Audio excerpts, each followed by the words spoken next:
lovelies, my name is Noria and welcome back to my channel. Today's video, I'm just going to give you guys some of the things I've come across as a beginner plant mama that one, was not really expecting, or two, things I've had to come to terms with over the past 2.5 months. So no particular order, and these are not like care tips because I'm still not there yet. I am still learning as we go, but just things I've learned as a beginner that it is important that we accept and acknowledge, and will just make the whole plant journey a little bit more enjoyable. First off, you will kill some plants. You will kill some same variety of plants that may be thriving in your collection. Case in point, one of my Sigoniums looks like this, and it is just doing like, it's just beautiful. I love it. There's a couple yellow, but it's very at the bottom. This is a purely healthy plant.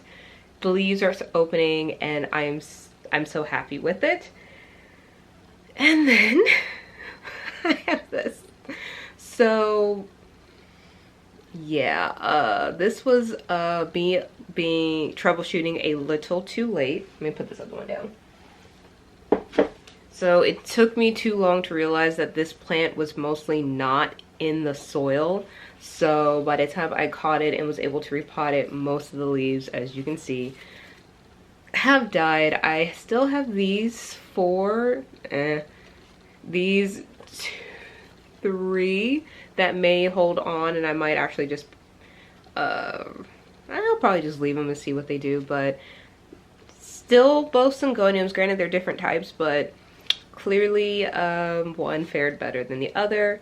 And just be prepared to lose some plants. So I would definitely say if you're a beginner, try to hold off on getting expensive plants. Like, I'm not too sad about this one because this was probably only like $4.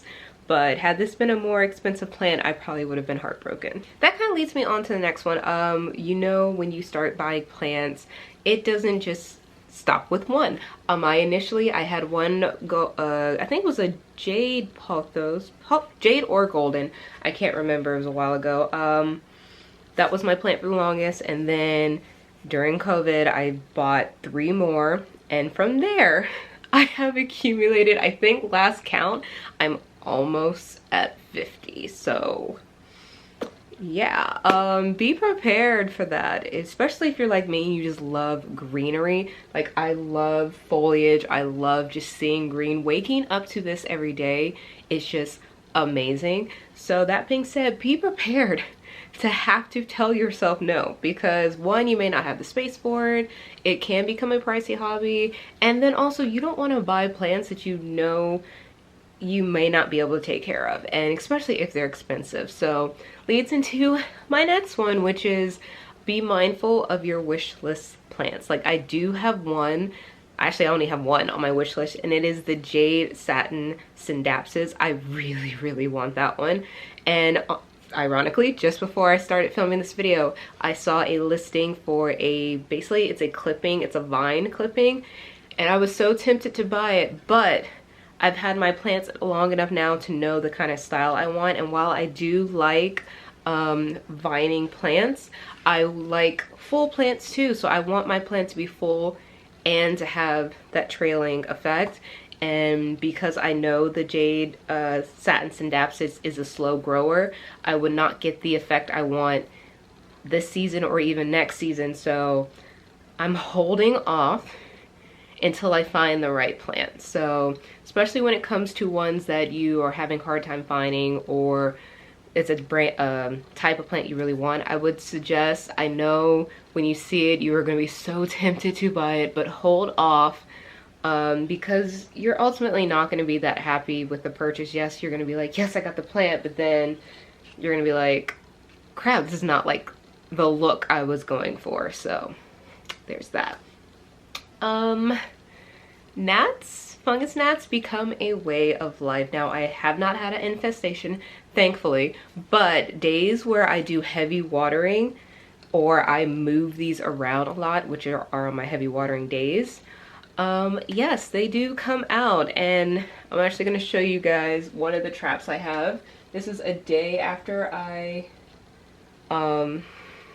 watered. I have several different layers of the room, but Come on.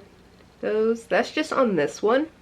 I have like a 2 or 3 gnats flying around still, and then I have other stickies elsewhere, and I'll actually have these in the link in the description box below. These are a lifesaver. Kind of just be prepared for that. Like, that's not an infestation, that's just having the water or having most of my pots have wet soil in them right now because I just had a big watering day. So between breaking up the soil, watering everything, and then the weather has been interesting recently, so these aren't drying out as fast as they normally do, so I do have damp soil sitting on the top a lot longer than I would expect. So you kind of have to be prepared for that. I kind of try to stay on top of it with the stickies, and then every time I water, I'll just use neem oil, and it's been helping keeping the numbers down. Again, this is like the most I've seen, and I only have to deal with it maybe like once every few weeks, depending on watering needs. So just be prepared that fungus gnats are a thing, and yeah, I've been safe away from every other type of pest, knock on wood, just because I'm proactive. So I will say that's another thing, be proactive with your plant care. So anytime I water these, because I still have a small amount and they're all in one space, I just take them to my bathroom, water them there, and if I feel like they need to be sprayed or wiped down, I do it right there in my shower. That way I'm staying on top of it and hopefully will catch anything before it gets too serious. Being a new plant parent, hey, guess what, guys? The newness wears off some days. There be some days I wake up and I'm like, yay, what plant do I get to go mess with today? Like, hey, how you doing? Check out this leaf, okay. Do I need to wipe you down? Do I need to water you? Really, I only have to do one, and that's it. Some days, however, I'll look at the list of plants that I probably should water or need to look at, and I'm just like, why are there so many? Do I really need to water you today? I don't feel like doing this today. And you know what? Some days I just don't get to it, especially if I know if the timing works out. That's another thing too. Most of my plants can handle a little bit of a drought. I think there's like 1 or 2, and then my succulent, not my succulents, but there's a few over here that probably I really need to be on schedule when I water them, excuse me. But for the most part, all of my plants luckily can survive if I don't water them once the soil dries, like immediately once the soil dries. I can probably get away with like a day or 2 before bad things start to happen. So knowing your plants is important. Don't buy a plant just because it's pretty and it's what you want, because just reference my last video and see my issue with my zebra plant. That was my learning plant, and I was like, never ever again. But yeah, those are kind of just some things to be mindful of when you are becoming a new plant person, plant mama, dad, plantaholic, whatever it is.